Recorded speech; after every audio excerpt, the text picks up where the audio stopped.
What's your take on what's impending if they go ahead and lift Title 42 on schedule they're anticipating?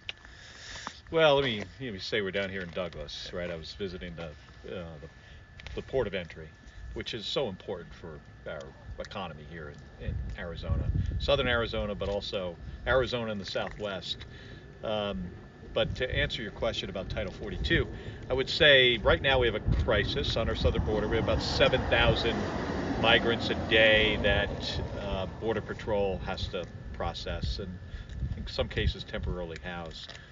Title 42 allows Border Patrol to return folks from Mexico and Guatemala back to Mexico. So those numbers would go up significantly. And Title 42 was put in place because of a public health emergency. And it shouldn't be around forever. But right now, this administration does not have a plan. I warned them about this months ago. I've been talking to CBP about it and the Department of Homeland Security, and they do not have a plan in place on how to deal with the increased numbers. And it's going to be, to be honest, it's going to be a crisis on top of a crisis. What's your idea of what an adequate plan would look like? Well, so I have a concept of operations laying on my desk in D.C. It takes about 5 minutes to read it. It's about 12 pages. First couple pages are, what you would expect, a cover sheet and table of contents. There's an index in the back. It's 8 pages of what a plan might look like. So here's what I would want to see in a plan. How many buses are you going to have to move individuals from the border to the place where they would be processed? How are you going to pay for those buses? How many drivers are you going to have? What facilities and where are the facilities going to be to house this increased number of migrants? What extra resources are the charitable organizations that help in this whole process? What are they going to get? Where are those charitable organizations going to be? So none of that information is in there. So what we're going to see, unless this is figured out between now and May 23rd, is you're going to see potentially a humanitarian crisis here at the border. Well, they had a jam up for processing even before you had this prospect of even more pent up demand than usual. Yeah, that's true. That's it. And that's why I say this has been a crisis already. You look at the numbers here in Douglas, the number of individuals that are returned to Mexico through the Douglas port of entry under Title 42. You're talking about somewhere in the neighborhood of about 30,000 a year. So those will be 30,000 more individuals that this port of entry will have to hold for a longer period of time and then figure out where does this individual go. The bottom line, what we need here is a better process that also includes getting cases adjudicated. When somebody asks for asylum, and I've been calling for this and asking the administration for this for a long time, we should have judges and asylum officers here at the border, not just in one place in Texas. I mean, at ports of entry, near Border Patrol stations, so we can get individuals' claims for asylum adjudicated. And the administration just fails to see that. What can you do as a member of the Senate to try to make some of this happen? Well, I've got legislation. I've got Senator Portman and I have bipartisan legislation called the Border Response Resiliency Act that'll require that DHS has a plan, provide $1 billion to make sure that they have the resources in place to handle when we see surges in migration. Sorry, you'll need to set up an Apple Cash got to account get to that money. legislation You can't do that in passed. settings. I've also got legislation with Senator Langford from Oklahoma, bipartisan legislation that requires that the administration has a plan on what they're going to do before they lift Title 42. Senator, you said that you've given administration advice on not lifting the Title 42 for the moment. Have you met with the president face to face to tell him what's happening here? I've talked to the president about the border. And yes. What has and been and Ali Mayorkas I talked to rather frequently.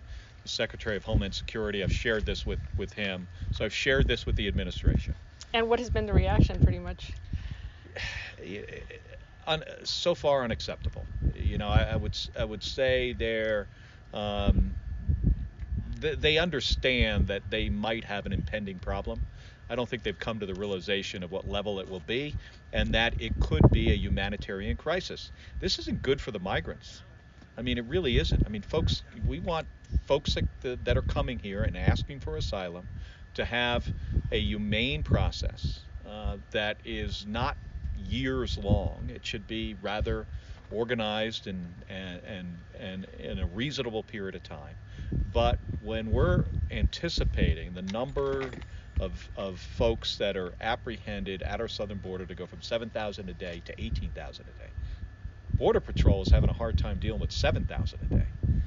We have no plan for how to deal with 18,000 a day. Mm-hmm. Did you ride with the sheriff this morning on the border? I did with Sheriff Daniels. And right over here, I imagine, did he explain? I guess he talked to you about the load car situation we have here in Cochise County. We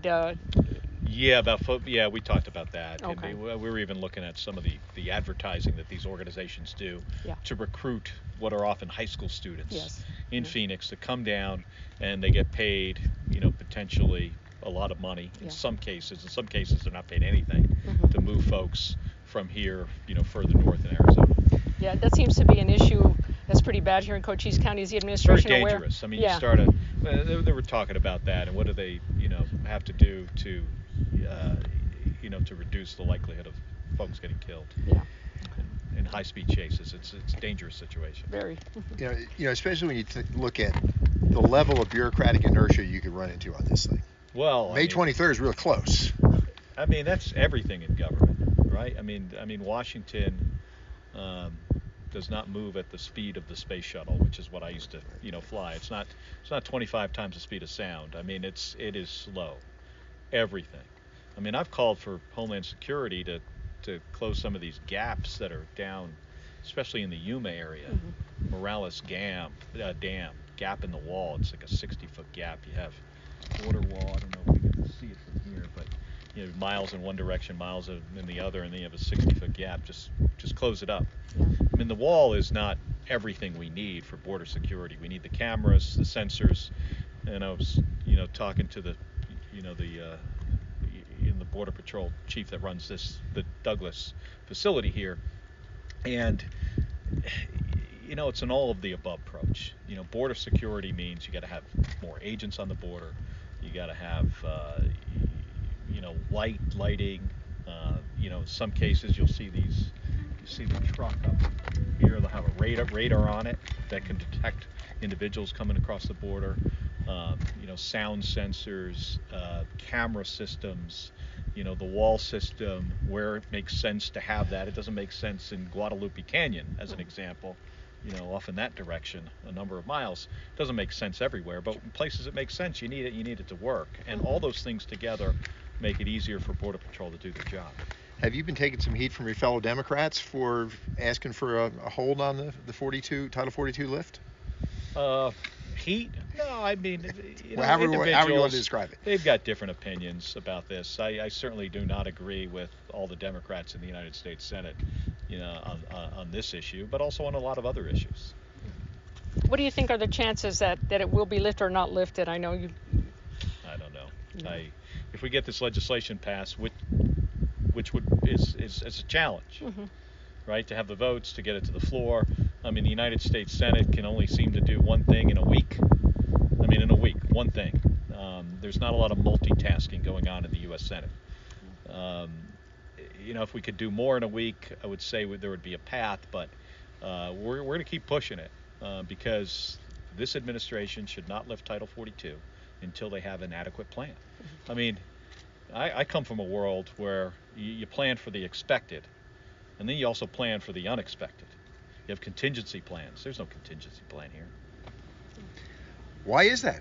I mean, why is it? Why do you think they didn't plan for something like this? We often hire people in government that, maybe they've been in government too long. They haven't been on the outside world where you actually have to make things happen.